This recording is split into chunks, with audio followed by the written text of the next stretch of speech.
was 1995 when Stephen and I set up our first roastery here in the UK. We set up with a machine exactly the same as the one behind me in a 1,000 square foot wooden shed on the outskirts of Essex. Making great coffee relies on a number of things, all which have to happen in the perfect way. We've got to find the very best quality beans. They've got to be brewed carefully, but that middle stage for me, the roasting of the coffee, that's where it all comes alive. Roasting coffee takes this dull green bean through a transformation through to that dark chestnut aromatic thing that we know as roasted coffee.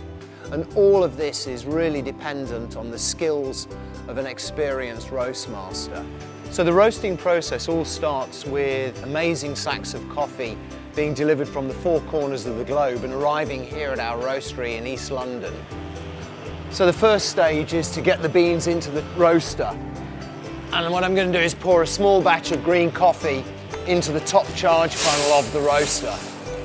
And we're just coming up to temperature, ready now to introduce the first batch into the drum. And in we go.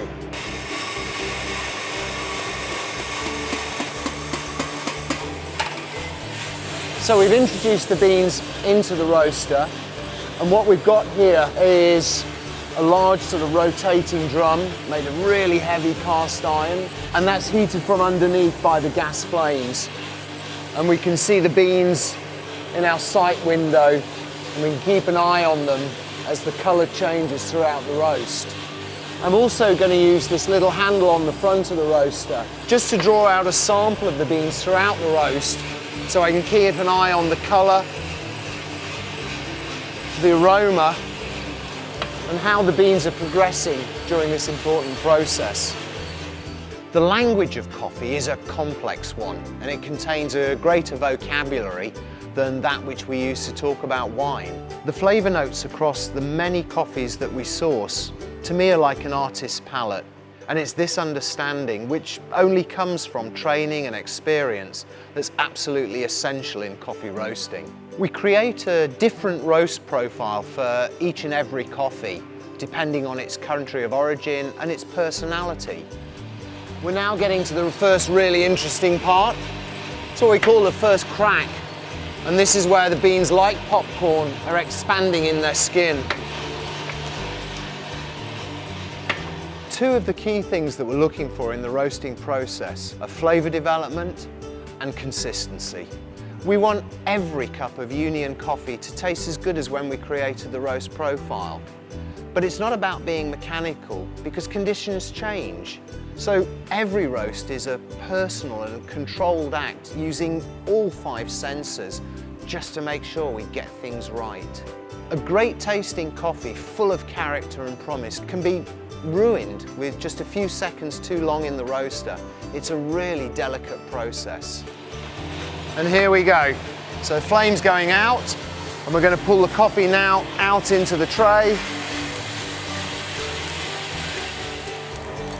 And we can just hear it chattering.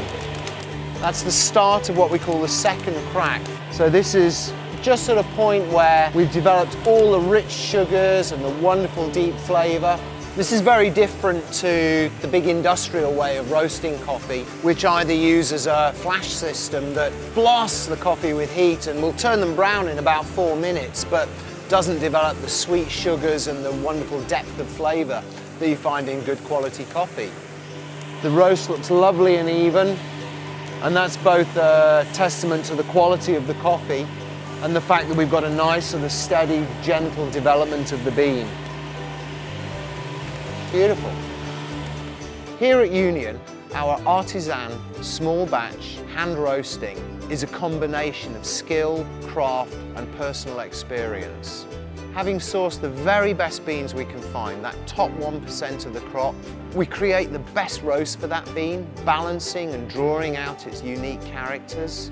And we do all of this to bring you the very best possible cup of coffee.